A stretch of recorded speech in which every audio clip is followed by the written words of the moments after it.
Welcome to the fourth quarter 2024 ConocoPhillips earnings conference call. My name is Liz, and I will be your operator for today's call. At this time, all participants are in a listen-only mode. Later, we will conduct a question-and-answer session. During the question-and-answer session, if you have a question, please press star 11 on your touch-tone phone. I will now turn the call over to Phil Gresh, Vice President, Investor Relations. Sir, you may begin. Thank you, Liz, and welcome everyone to our fourth quarter 2024 earnings conference call. On the call today are several members of the ConocoPhillips leadership team, including Ryan Lance, Chairman and CEO, Bill Bullock, Executive Vice President and Chief Financial Officer, Andy O'Brien, Senior Vice President of Strategy, Commercial, Sustainability, and Technology, Nick Olds, Executive Vice President, Lower 48, and Kirk Johnson, Senior Vice President of Global Operations. I also wanted to formally welcome Guy Baber, the former Vice President of Investor Relations for Marathon Oil, who has joined the Investor Relations team here at ConocoPhillips. Ryan and Bill will kick off the call with opening remarks, after which the team will be available for questions. For the Q&A, we'll be taking one question per caller. A few quick reminders. First, along with today's release, we published supplemental financial materials in a slide presentation, which you can find on the Investor Relations website. Second, during this call, we will make forward-looking statements based on current expectations. Actual results may differ due to factors noted in today's press release and in our periodic SEC filings. We will be making some non-GAAP financial metric references. Reconciliations to the nearest corresponding GAAP measure can be found in the release and on our website. With that, let me turn it over to Ryan. Thanks, Phil, and let me extend my welcome to everybody for joining our fourth quarter 2024 earnings conference call. 2024 was certainly another strong year for ConocoPhillips.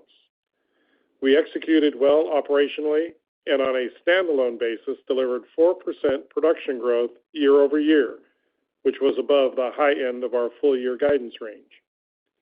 We showed strong performance across the entire portfolio, delivering 5% growth in the Lower 48 and 3% growth in Alaska and International on the same basis. And we delivered a 123% preliminary organic reserve replacement ratio in 2024. Our three-year average is now 131%. We also enhanced the portfolio.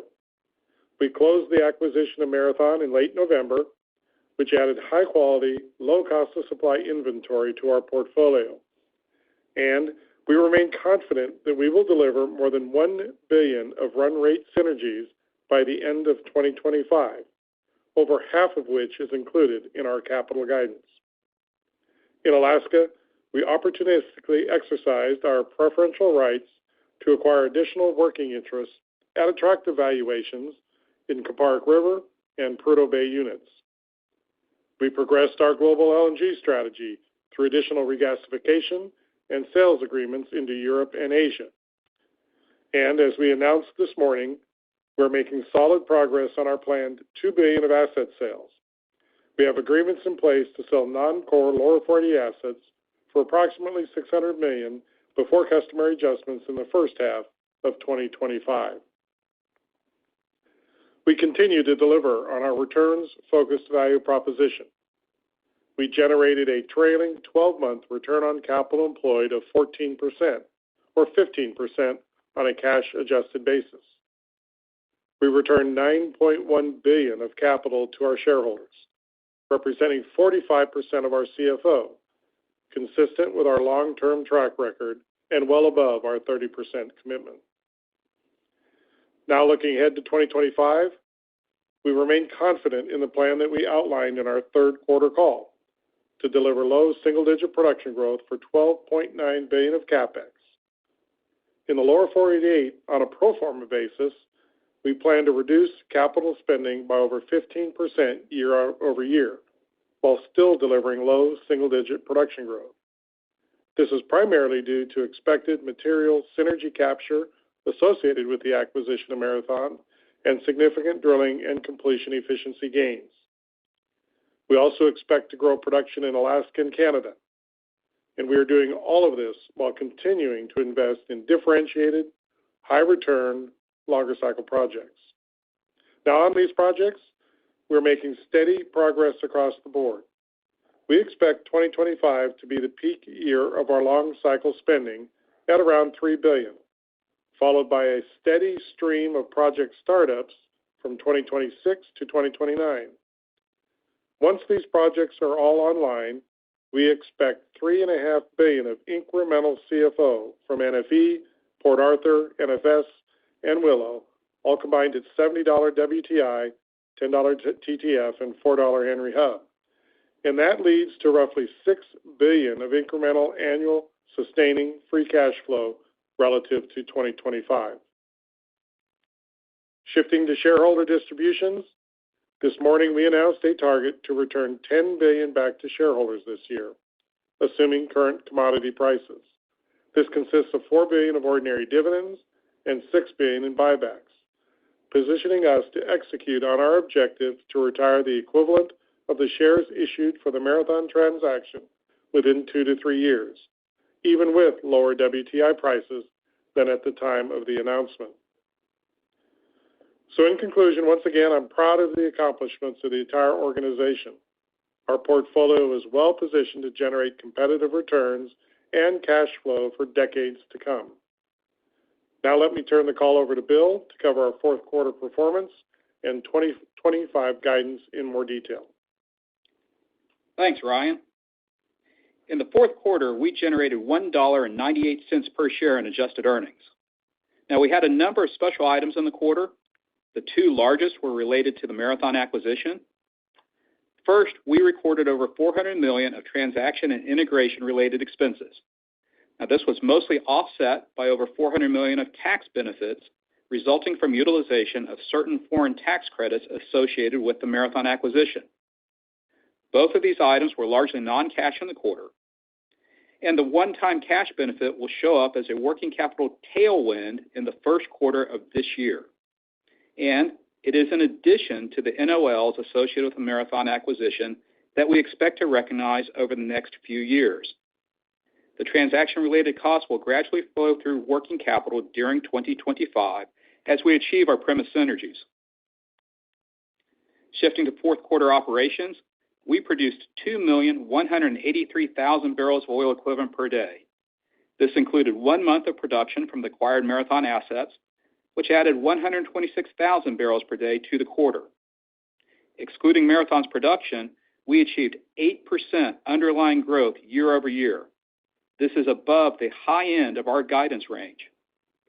Now, inclusive of 1 month of Marathon, Lower 48 produced 1,308,000 barrels of oil equivalent per day. And by basin, we produced 833,000 in the Permian, 296,000 in Eagle Ford, and 151,000 in the Bakken. Moving to cash flows, fourth quarter CFO was over $5.4 billion, and this included over $250 million of APLNG distributions. Operating working capital was a $1 billion headwind in the quarter, primarily due to normal changes in accounts receivable and accounts payable. Capital expenditures were $3.3 billion, which included approximately $400 million for spending related to acquisitions that was not premised in guidance. We returned more than $2.8 billion to shareholders, including just under $2 billion in buybacks and $900 million in ordinary dividends in the quarter. We also completed a series of strategic debt transactions following the acquisition of Marathon. Now, these transactions simplified our capital structure, extended the weighted average maturity of our portfolio, lowered our weighted average coupon rate, and reduced near-term maturities. We ended the year with cash and short-term investments of $6.4 billion and had $1.1 billion in long-term liquid investments. Turning to guidance, we forecast 2025 production to be in the range of 2.34 to 2.38 million barrels of oil equivalent per day. This takes into account 20,000 barrels per day of planned turnarounds. Turnarounds are expected to be highest in the second quarter, with a triennial turnaround at Ekofisk, Norway, a turnaround at Qatar, and maintenance in Australia. Then in the third quarter, we will have turnarounds in Alaska. For the first quarter, we expect production to also be in a range of 2.34 to 2.38 million barrels of oil equivalent per day. This guidance reflects a 20,000 barrel per day impact on the full quarter from January weather events. We expect a minimal first quarter impact from turnarounds, and that's similar to the fourth quarter. For capital spending, our full year guidance is approximately $12.9 billion.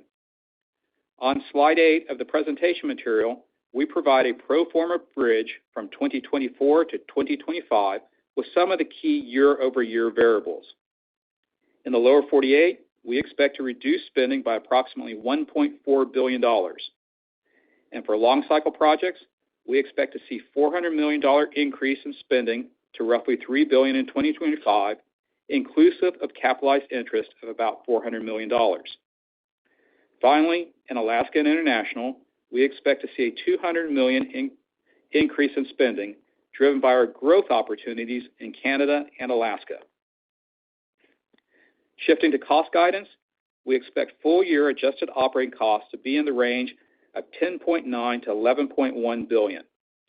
Full-year cash exploration expenses are expected to be $300 million, and full-year DD&A expense is expected to be in the range of $11.3 to $11.5 billion. Full-year adjusted corporate segment net loss guidance is approximately $1.1 billion, and we expect our effective corporate tax rate to be in the 36 to 37% range at strip pricing, excluding any one-time items, with an effective cash tax rate in the 35 to 36% range. Finally, on cash flows, we expect full-year APLNG distributions to be about $1 billion, with about $200 million in the first quarter. So to wrap up, ConocoPhillips had a strong year in 2024. We executed well operationally. We're continuing to deliver on our strategic initiatives across our deep, durable, and diverse portfolio, and we remain highly competitive on our shareholder distributions. That concludes our prepared remarks. I'll turn it back over to the operator to start the Q&A. Thank you. We will now begin the question and answer session. In the interest of time, we ask that you limit yourself to one question. If you have a question, please press star 11 on your touch-tone phone.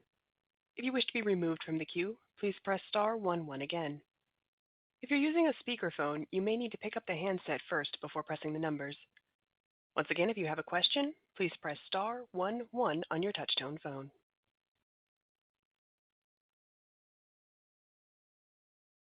Our first question comes from the line of Arun Jayaram with JP Morgan. Yeah, good morning, good afternoon. Ryan, you outlined a 10% increase in cash return to $10 billion. I'm sure the company scrutinized its approach to cash return in 2025, just given commodity price volatility and obviously the recent close of Marathon.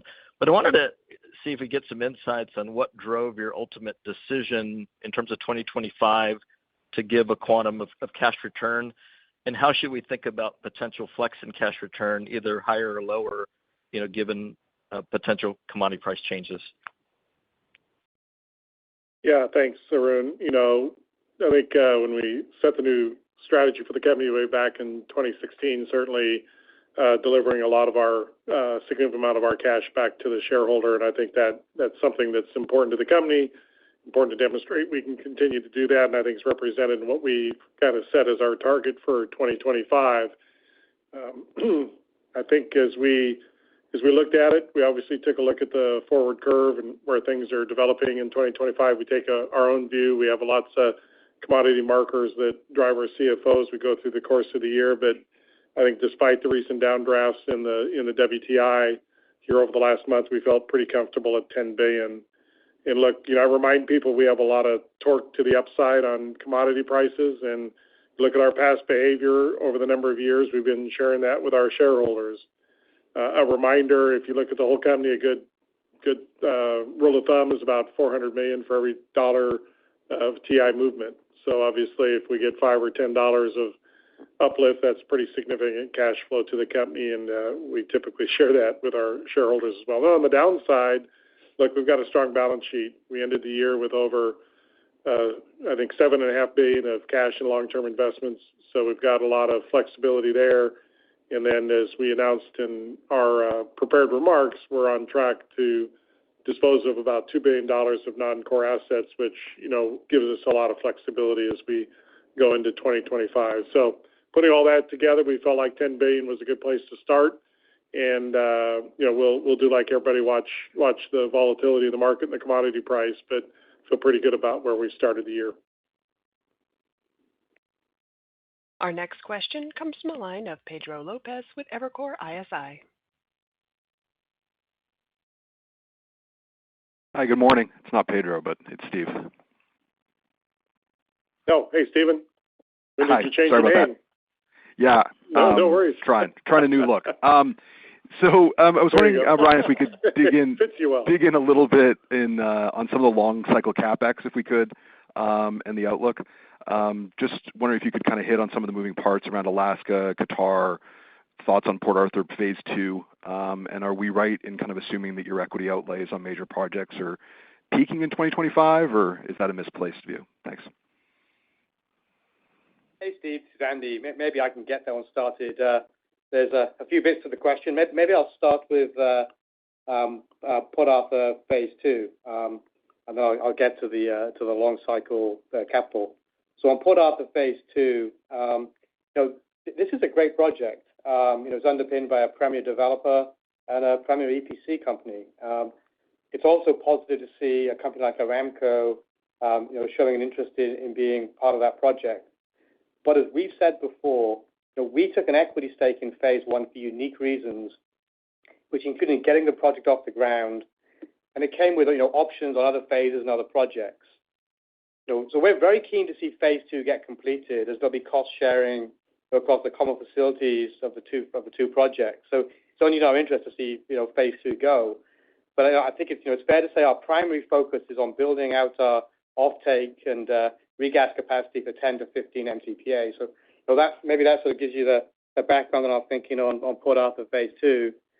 Then moving to the major project capital and the pace of decline on the $3 billion. As we said in our prepared remarks, our capital guidance for the year is $12.9 billion, and that includes the $3 billion of long cycle project spend, of which there's $400 million of capitalized interest. As we said, 2025 is expected to be the peak spend, as we undertake the biggest winter construction season in Willow.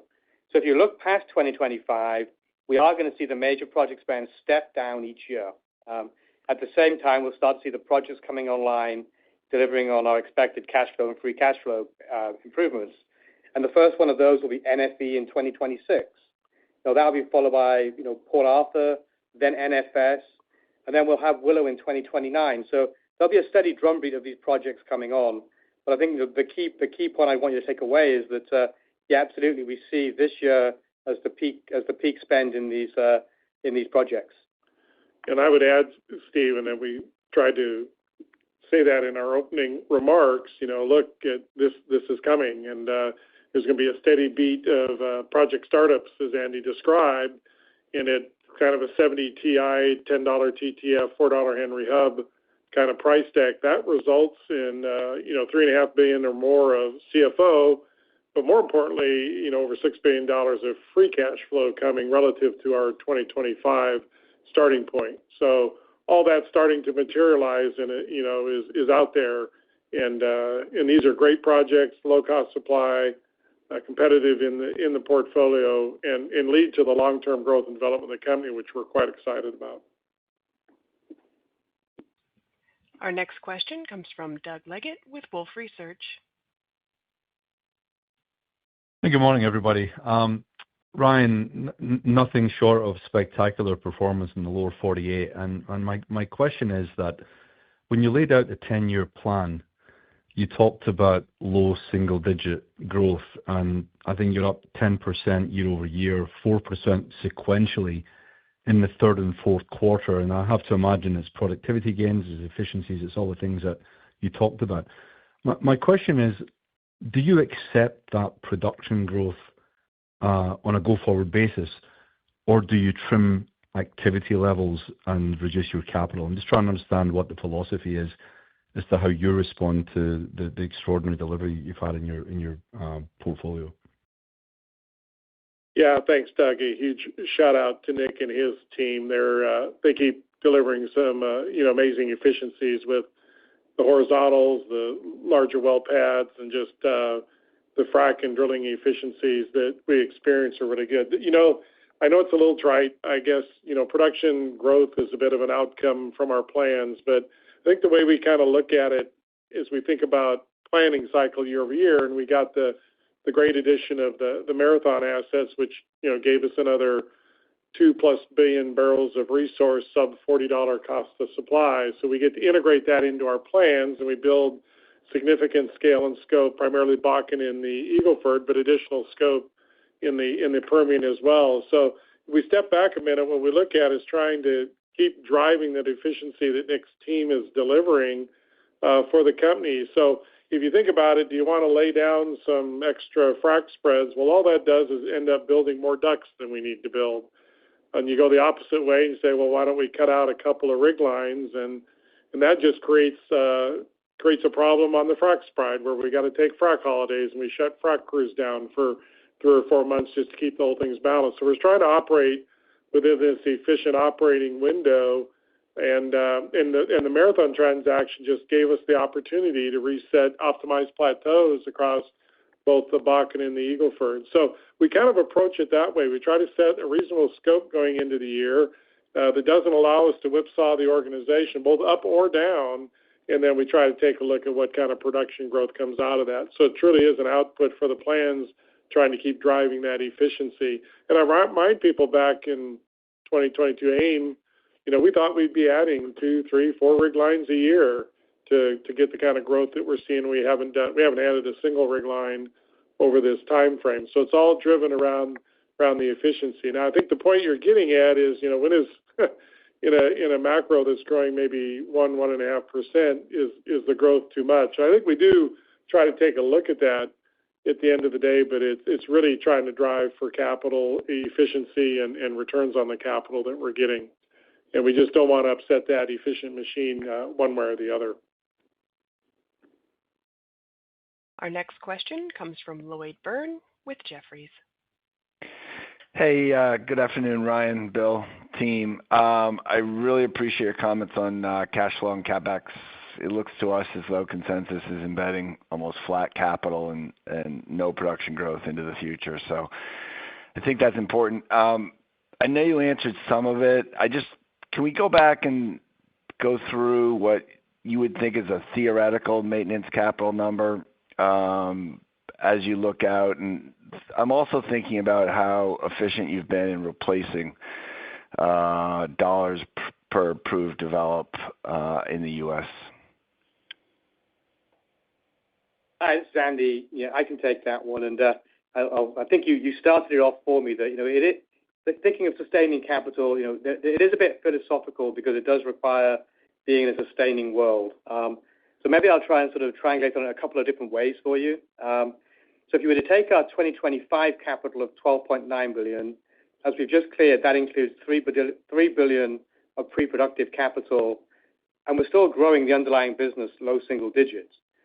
So if you then were to normalize that out, sort of, in round numbers, you get to about $9 billion in the current commodity price environment if we were we were trying to just stay flat. Now, back at our investor meeting in 2022, we gave a different data point, which was to say we could basically maintain our sustaining capital would be $6 billion, but that was in a sustaining world at a $40 price.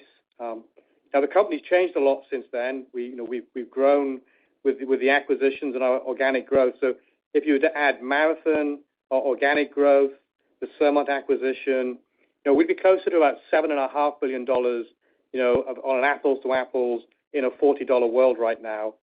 But it is, as I say, this is kind of hypothetical. You've got to be in sort of a sustaining world before you really, you contemplate doing these kind of things. But if you're trying to model it, so hopefully that's given you a couple of different ways to sort of triangulate on the same answer.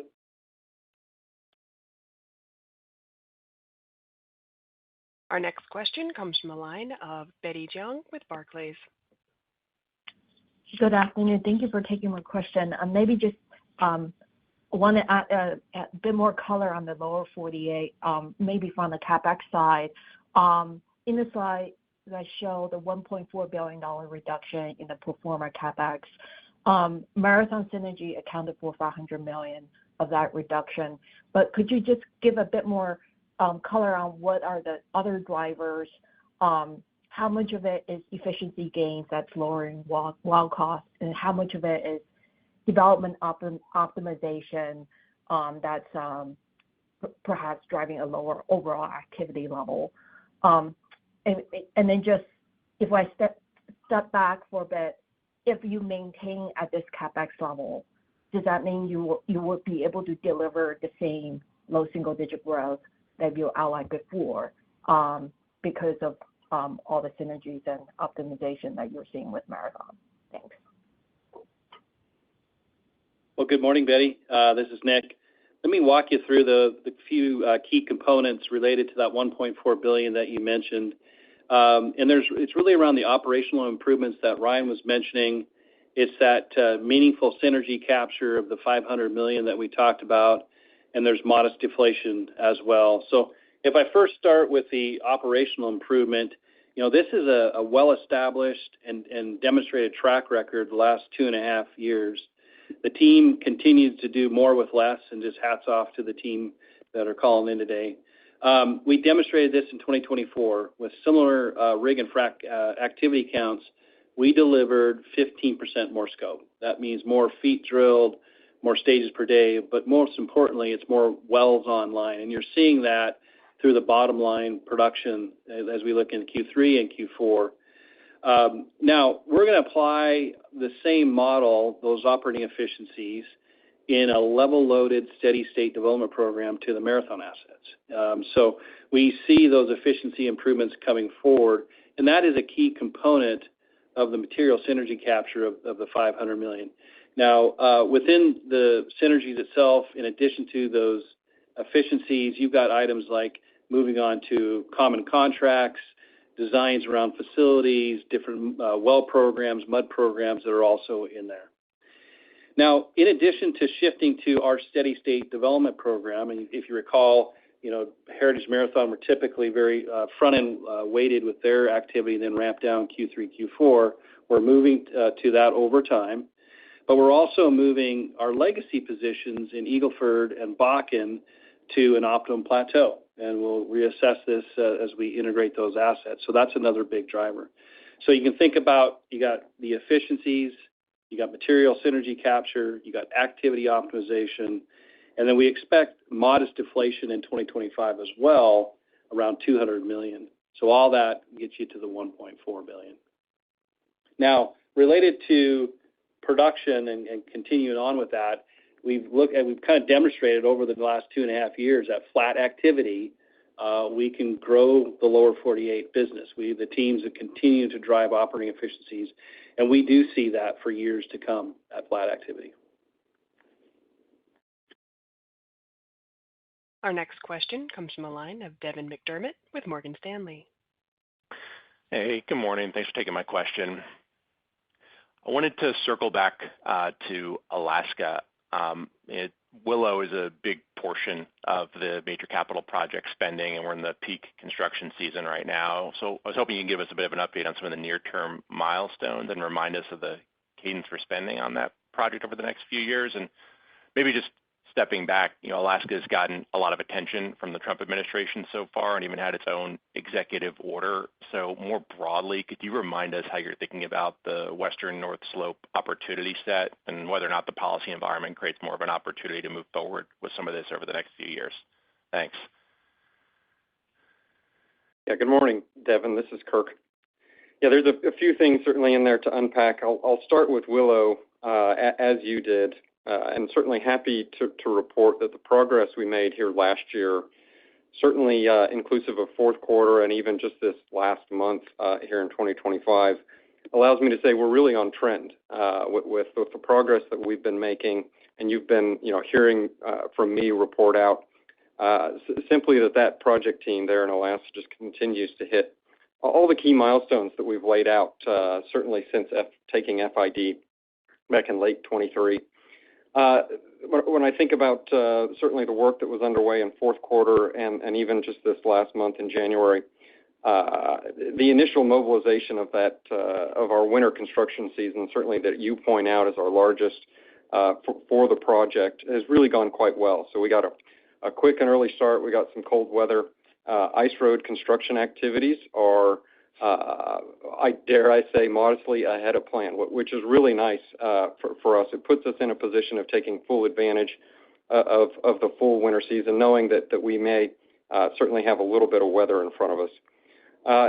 And again, to the note of this is the largest winter construction season, we're in a great position of building on all the activity that we accomplished here last year. Again, this is a peak year of ice road construction. It's from those ice roads that we're building gravel roads, gravel pads. It allows us to, from those ice roads, build our pipeline networks.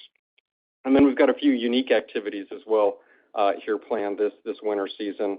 Think bridge construction, as well as some horizontal directional drills for pipeline crossing. So again, lots to do. And then you even go into the operation modules that you heard me speak about last year. We floated those, barged those up to Alaska, landed those and onshored those during the ice-free season. And those are, I've got report outs just this last month that those are moving across into the Willow development area. So we're using crawlers to get those into that new pad. So again, some really good progress. We landed our contracts. Engineering's on track. That puts us in a great position for full fabrication across the entirety of this year. So all that culminates again, Devin, into this peak year of spend, which is why we're guiding to an expectation of project capital being roughly $500 million more than we spent in 2024. And then last, I might just help you all a little bit as well. We're thinking about all of that spend then manifesting and probably close to a third of our total annual spend expectation here in 2025 showing up in the first 3 to 4 months of this year.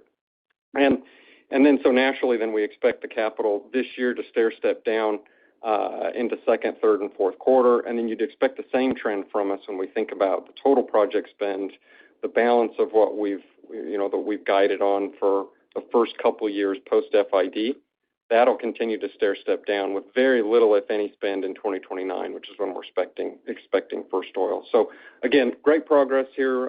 Look forward to continued hitting of milestones for our Willow project here in 2025. And then lastly, yes, there's certainly been quite a bit of press out there around NPRA. And I would probably back up just a little bit to say, first and foremost, I think it's important for me to emphasize that the ruling that came out on NPRA here from the prior administration doesn't affect any of the activities that we're doing up there, whether it's in Kuparuk, Western No Slope, or even Willow. But we did take issue, as did the state and certainly other stakeholders, with that ruling. And so we were pleased to see that President Trump and that administration issued an executive order to in essence, reverse what came about here late last year. So, we recognize that's going to take a little bit of time here this year. But yes, we're looking forward to partnering with the Department of Interior and especially with the state of Alaska. Fundamentally, we believe that continued exploration west of Willow, it's the right thing to do for energy. It's the right thing to do for the state of Alaska and its stakeholders. And clearly, we're in a really good position. We're putting ourselves in a position to continue exploring west of Willow as that's enabled for us. So again, some good news out there for us in Alaska. Our next question comes from the line of Neil Mehta with Goldman Sachs. Good morning, Ryan and team, or good afternoon. I just would love your perspective on slide 4, specifically around reserve replacement. There's been some discussion about, how investors should interpret this number, and it's one where you appear to do pretty well on over the last couple of years. So just your thoughts on where you've been able to drive that reserve replacement, any geographies in particular that you want to call out, and how we should interpret the statistic. Yeah, good morning, Neil. This is Andy.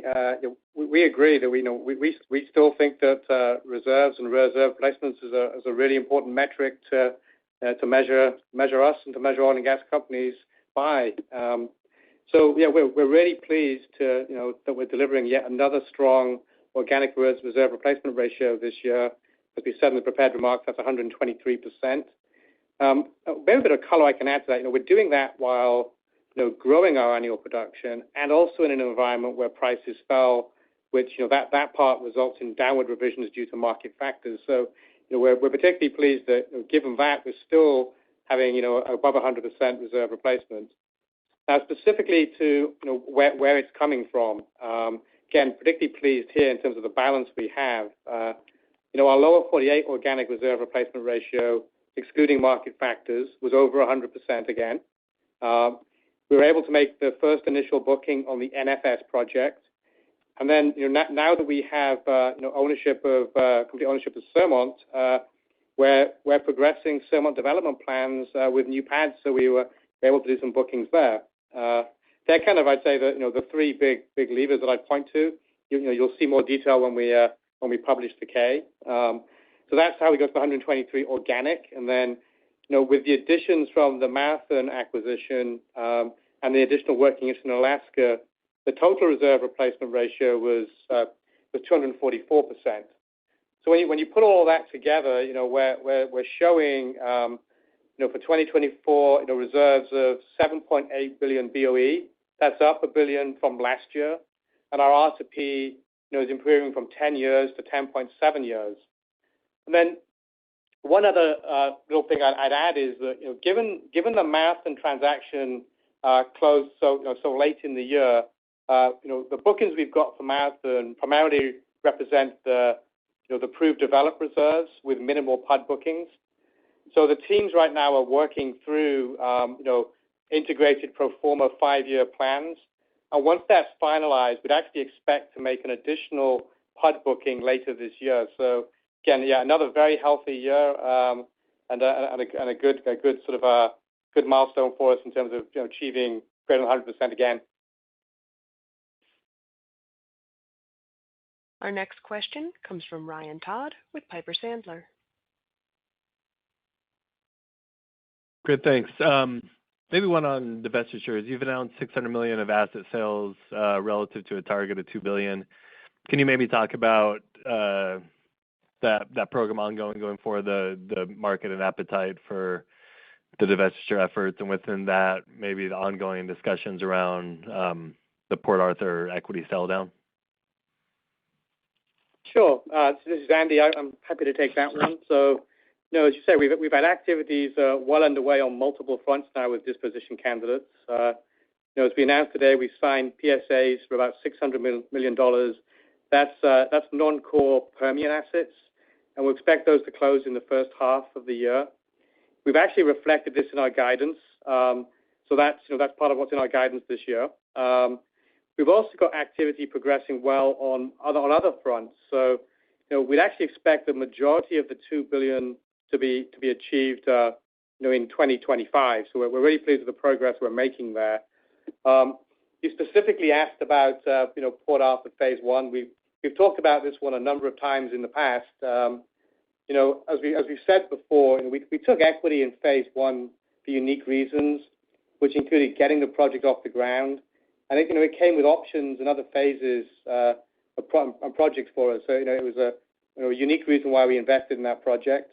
But the project is now well into execution, and we don't necessarily need to be an equity owner, forever in that project.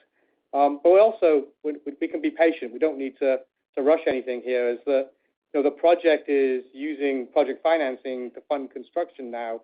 So another way to look at that is that we're continuing to de-risk the project every day without additional capital contribution. So it's an asset we look at. We've had inbounds on that asset, and it's one that we'll consider over time. But we feel very confident about the $2 billion target we put out there, and we feel good about achieving that this year. Our next question comes from the line of Bob Brackett with Bernstein. Good morning. Some of your peers have talked about opportunities in U.S.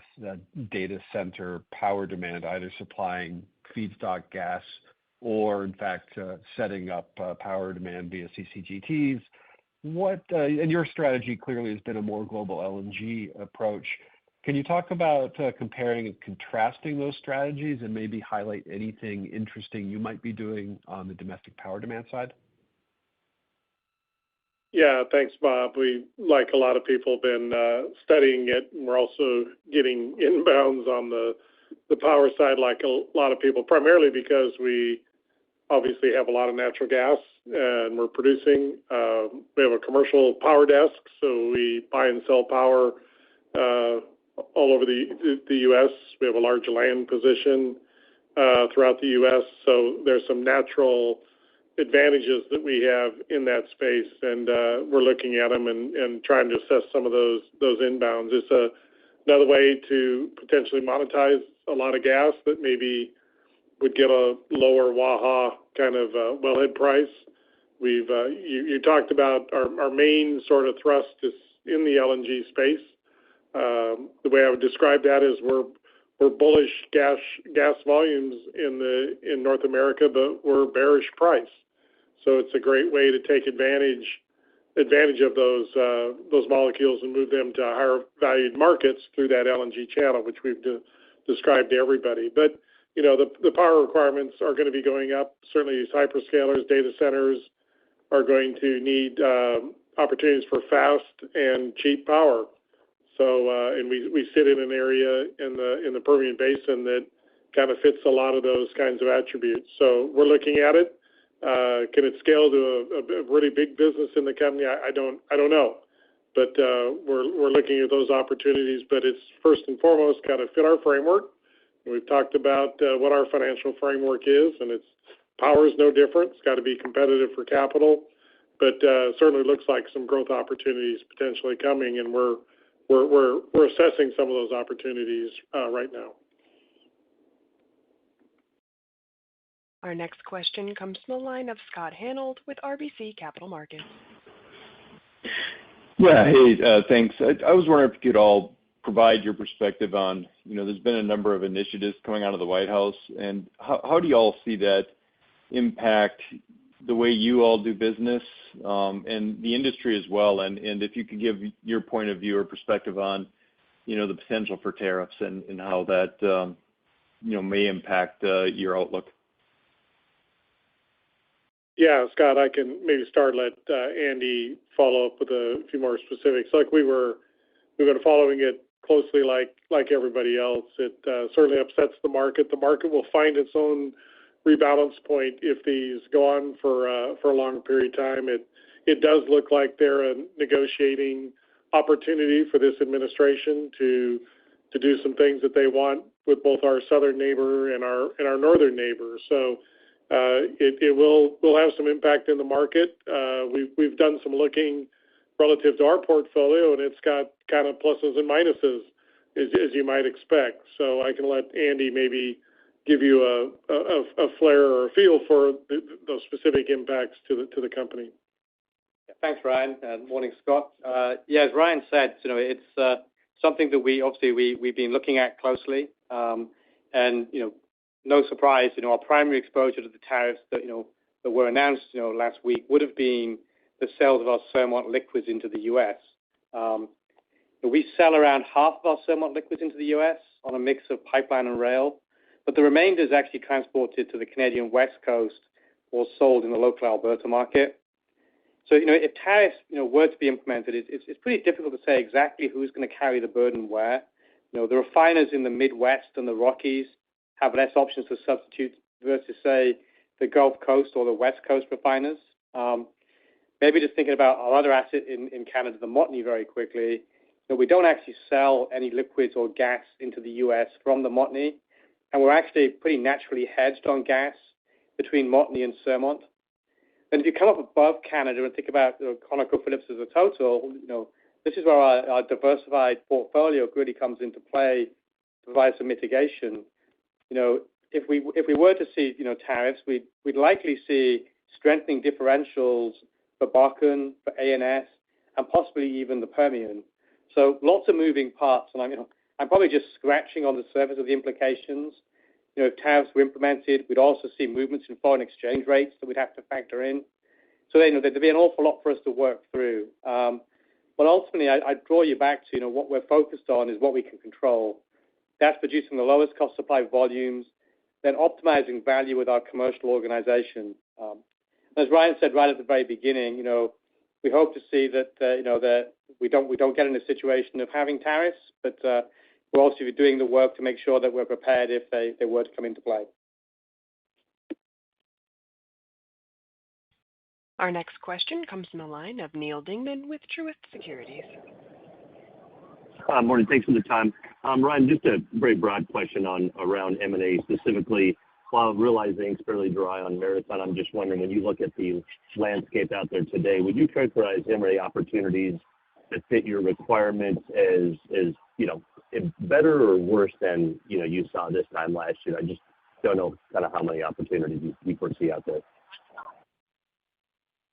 Well, I don't. We've said it in the past, Neil, that consolidation is going to continue in this business. I don't quite know when companies make strategic decisions to change the direction that they're going and create some opportunity out there. The landscape is certainly changing. There's probably less of the high quality, names out there just on balance as we look over the transactions that have preceded, us and what we've done over the last, 3 to 4 years as well. But, that doesn't say consolidation needs to go. But, I go back to sort of our kind of 3 big tenets in this space is, look, it first and foremost has to fit our financial framework, our view of mid-cycle prices going forward.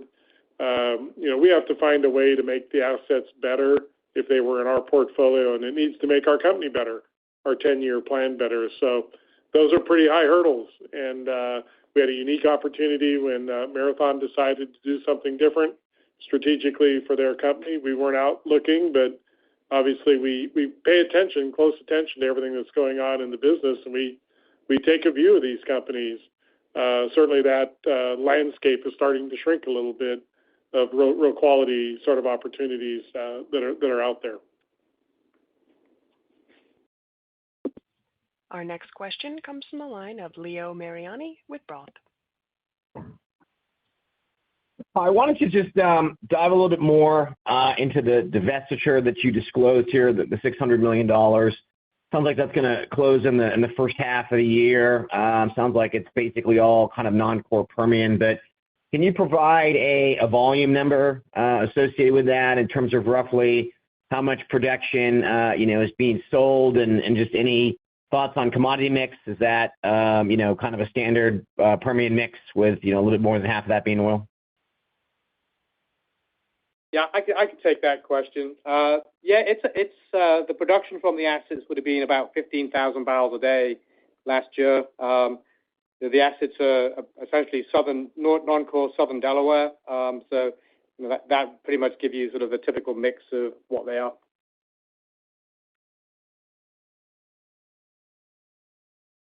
Our next question comes from the line of Paul Cheng with Scotiabank. Hey, guys. Good morning. Ryan, now you have a little bit more than 2 months under the belt with the Marathon asset.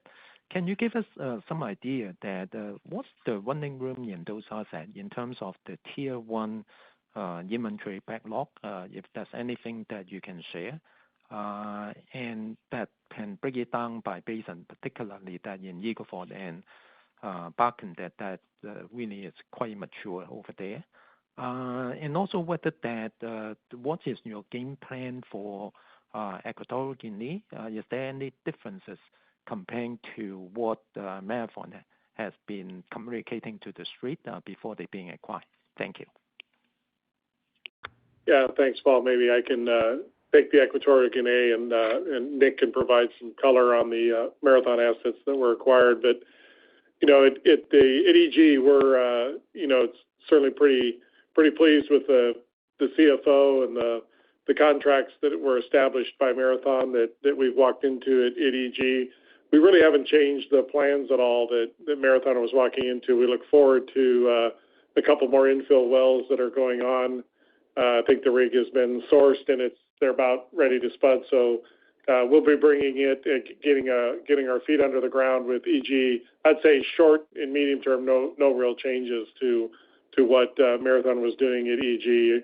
The bigger question is the same thing I think Marathon was grappling with. What's the long-term potential in the area that can flow through the LNG plant and be marketed. But we're trying to grow our LNG, and this fits well within the portfolio and what we're trying to do longer term for the company. Maybe I can let Nick address your inventory question for Marathon. Yeah, Paul, you're right. We've got a couple months under the belt and look forward to the future months as well. Yeah, as far as the inventory quality, it's unchanged. We don't see anything that from the acquisition case. We've got 2,000 competitive well locations, as Ryan mentioned, around that $40 per barrel cost of supply. Roughly about half of that is in Eagle Ford, and then you can kind of think the remaining is split between Bakken and Delaware. So highly competitive out there. We're looking at the current well performance as well. Eagle Ford looks very strong. If you look at both our Heritage COP and Heritage Marathon on a barrel of oil per foot, or even on a barrel of oil equivalent per foot, and compare that to prior years from 2022 to 2023, really strong performance in last year's assets. And we're seeing, as we drill these wells, they're meeting type curve expectations in Eagle Ford and Bakken as well. A couple other things just along the synergy lines when we combine these assets. If you look up in the Bakken, as we trade experience on our combined acreage for long laterals, we're seeing more opportunities for increased long laterals in the Bakken as an example. So the teams are just working to optimize and improve that combined inventories. Our next question comes from the line of Charles Meade with Johnson Rice. Good morning, Ryan, to you and the Conoco team there. I wanted to go back to Alaska, and you guys highlighted the startup of the Nuna project, which I believe was kind of mid-December, and I wondered if you could put the startup of that project in the context of your overall called 180,000 barrels of oil a day. I know you guys said it was 29 wells, but can you tell us, is that going to be of a magnitude that we're going to be able to observe the effect of that in your 1Q and 2Q volumes in 25? Yeah, good morning, Charles. This is Kirk. I can take that one. Yeah, appreciate the question on the Alaska-based business, because certainly that business continues to chart a course of really sustaining production here with some really modest growth in the next couple of years. And I think it really highlights the amount of investment opportunities that still exist for us in that business, with Nuna being a prime example of that. So again, maybe just a little bit about Nuna, and you pointed some of this out. This is a project in which we have built out a new pad, the first one in roughly a decade, and it shows the great work that the teams are doing in exploring and appraising new targets and taking advantage of the infrastructure that we have up there. First oil was in December. That came on after drilling and completing and bringing on a couple of wells. We do have plans of 8 more wells here this year in 2025, and all of that, as you point out, has actually come on the heels, if you will, of having drilled over 10 wells from existing gravel. So again, it shows the pragmatism that the team has really deployed of ensuring that we understand what these targets are, we de-risk those before we actually put new gravel out there. We are, in fact, expecting that production to enable us to more than offset decline as we look at Alaska's production profile for the next year. And then we have a number of other targets that exist out there for us, and you've heard me speak to some of these before. In Kuparuk, in addition to Nuna, we have Coyote. Coyote is a really interesting parallel to Willow. And then in WNS, in our Alpine asset, we've got Narwhal and Minky. And so these Brookian topsets put us in a really nice position of using these wells to advance technology, to advance certainly our capital efficiency, knowing that some of these are a great analog or a parallel to Willow, which gives us, again, that much more of an opportunity as we stand up a couple of rigs for Willow in 2027. So really pleased with how that's taken shape for us on our base business in Alaska. Our next question comes from the line of Josh Silverstein with UBS. Yeah, thanks, guys. Just wanted to get an update on the LNG contracting environment. Curious if there's been any shift in thinking around the need for new LNG in Europe, potentially due to a Russia-Ukraine ceasefire or anything that the current administration is doing to kind of push, more LNG projects here in the Gulf Coast to send potentially over there. Thanks. Yeah, good morning. This is Andy. In terms of what's going on in the LNG space, I'd just say it's more continuation. There's nothing I'd say that's particularly new. What we look at sort of the situation with Europe, heavily dependent on LNG. You've seen the Russia-Ukraine deal for the pipeline gas that came to an end. That's 1.5 BCF capacity that is no longer available. You've just seen what's going on with the TTF pricing right now in terms of the cold winter that they're seeing in Europe, and just sort of how the inventories are being drawn down. So I would say that in terms of the need for LNG, nothing's really changed. And in terms of the way that we're looking at it, sort of our strategy remains unchanged. We're really looking at how we can build out offtake for the 10 to 15 MTPA, and as you've seen in the past, that we're building out regas capacity in Europe, and we're also looking for sales into Asia. So I'd kind of just say that really sort of we're right on track with our strategy, and I think it's sort of things are playing out as we expected them to. Our last question will come from the line of Alistair Syme with Citi. Thanks, Ryan, Bill, and team. Another White House question for you. I mean, the president's made some noises about wanting higher levels of U.S. domestic production, and I get your points about running the lower 48 business for optimal efficiency, but is there anything that would incentivize you to go faster in that business?